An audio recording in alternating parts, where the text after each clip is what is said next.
Show for today. The topic of this show is youth literacy, but I think it has moved from youth literacy really to my guest, Mr. Alana McLaughlin.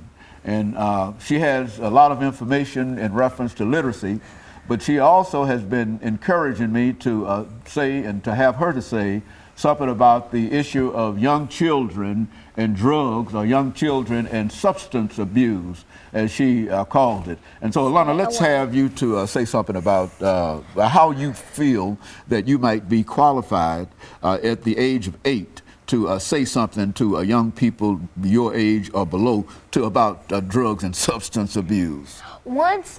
Sometimes when my parents drive me around a bad neighborhood, I experience kids smoking weed or tobacco, and it just breaks my heart to see that they do that, because how could they grow up doing that? It literally breaks my heart, because it just kills me to know that they're just giving up on themselves and turning to tobacco and weed and drugs and alcohol to solve their problems, when you know that's not going to solve their problem. It's going to make it worse. Okay. You need to stay away from tobacco, weed, alcohol. If somebody you know is doing it, if everybody calls you a freak or for not doing it, don't listen to them. You're the coolest one for not doing it. You're gonna be cool for not smoking tobacco. If somebody tells you to drink this and it'll make you cool and popular and pretty, don't. You're the coolest person if you don't.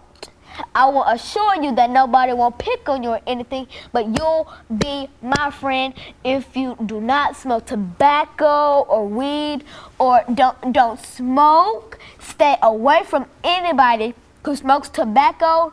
If your parents or anybody, if you know if they smoke tobacco, you can help raise awareness to keep them away from tobacco. No. I encourage you to raise awareness like me, to stay away from smoking, drinking, and all those because a cigarette has all those acids and fumes that when you smoke it, you're not only breathing in smoke, you're breathing in all those deadly fumes. You could die, because one man, he was 12, he started smoking and he had mouth cancer. Bumps started raising on his mouth. I bet nobody wanted to kiss him. So if you drink or smoke and think you'll get a day for prom, you ought to be wrong.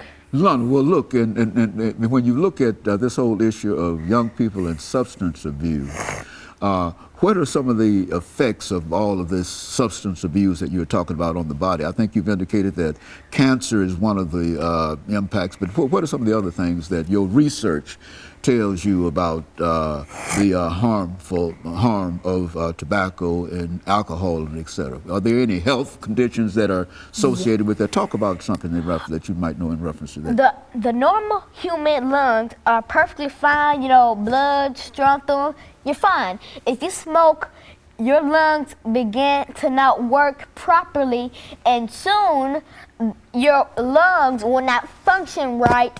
And soon the air, they make little clots, and it'll clog your bloodstream, and blood won't go through your heart, and eventually your heart will stop pumping, and eventually you will die from that. You think that, in other words, I think they call it cardiovascular, some of the cardiovascular disease, heart attacks, heart strokes. attacks, cancer, mouth cancer, leg cancer. I assure you, you won't be happy until you kill yourself if you are smoking. And so what